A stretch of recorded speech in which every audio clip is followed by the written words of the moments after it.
Hello, everybody. Sorry, I am a little bit late. Got caught up in traffic. As you can see, I've just finished at the gym, so my hair is, as usual, looking fabulous.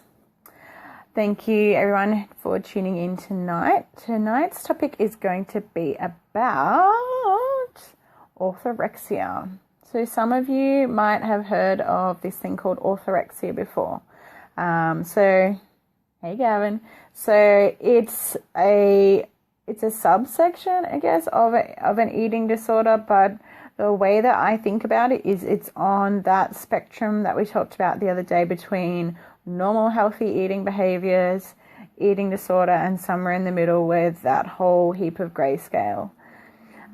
So having a think, I guess, about what might lead to somebody having orthorexia. So orthorexia is very much about this obsession with eating only healthy and clean foods. So I'm sure that you know someone like this, or yourself have gone through periods like this, where you're scared to eat carbs, you're scared to eat sugar, you pre-prepare every single meal, you worry about what you're going to eat when you go out, and these thoughts become just a huge obsession about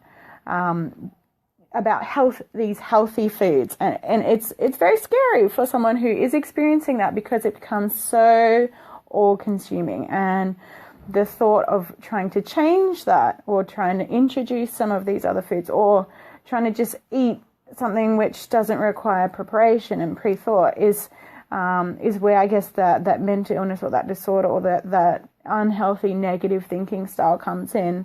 And it does. The longer that you stay in these thought patterns, the longer that and harder it is to break them. And the more they become really quite overwhelming and I guess really stuck with those thoughts. So having a think about some of the things that might lead to someone having orthorexia, or having these really obsessive thoughts about clean eating.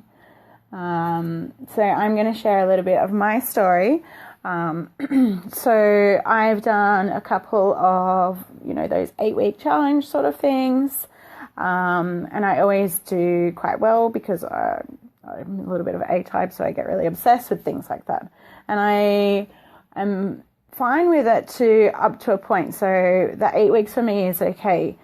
But I noticed, particularly in those last 2 weeks, that I do very much get obsessive about foods that I'm eating, what I'm putting in my mouth, pre-planning ahead, and making sure that I'm not eating anything unhealthy or anything that I think might cause me to get fat, basically.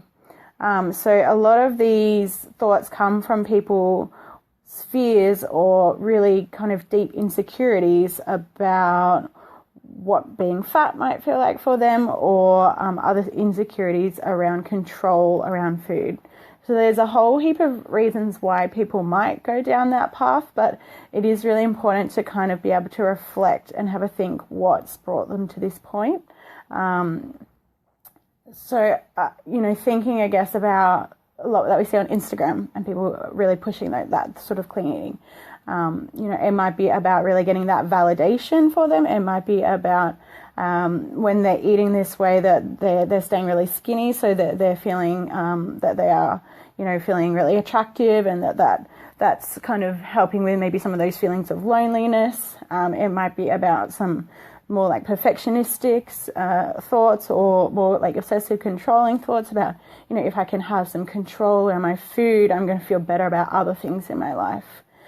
There's a whole lot of things, I guess, that go into it, and it's really important for us to kind of be able to unpack those layers, rather than just looking at someone being like, oh, they must just be really boring because they just eat chicken and broccoli. Because I think it helps us to understand perhaps what we can do to help, and what we can do if we see signs or symptoms for ourselves as well. So I guess touching on that, in terms of the signs, the things that you might be looking for yourself, or things that you might be looking for others, are, I guess that really restrictive eating pattern, a lot of fear about eating out, I guess constantly cutting.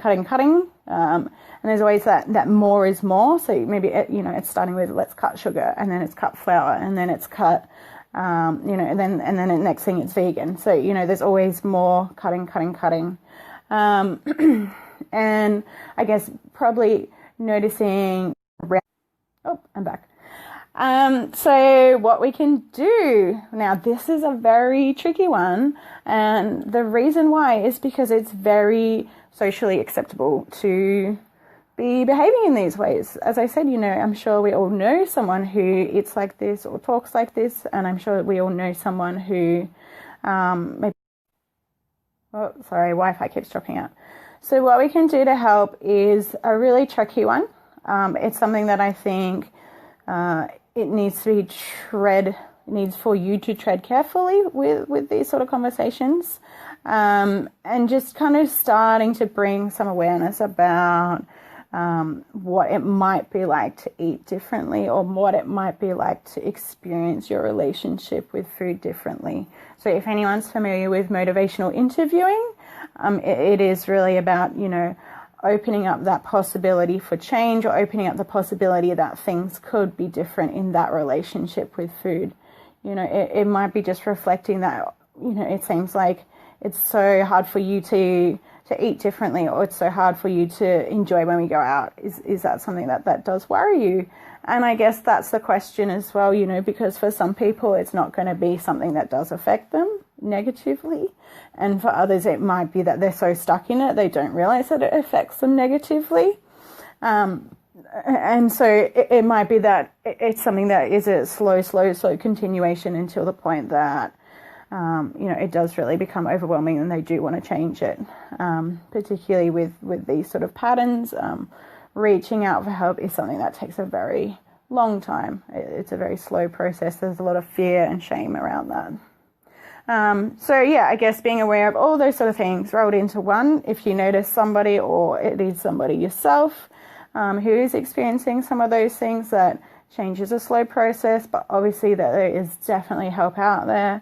There's definitely ways that you can feel differently about your food, and definitely ways that you can have a better, more healthier relationship with food, where you don't have to feel fearful, you don't have to feel that those thoughts are obsessive, you don't have to feel like your whole world revolves around what you're going to eat. Does anyone have any questions for those of you guys who have popped in while I've been chatting? Give me a like if you like what I've been talking about. Cool, guys. So if you do have any questions or you want to know more, please feel free to send me a private message, a direct message, or drop a comment down below. Otherwise, that's all from me for today. Peace out.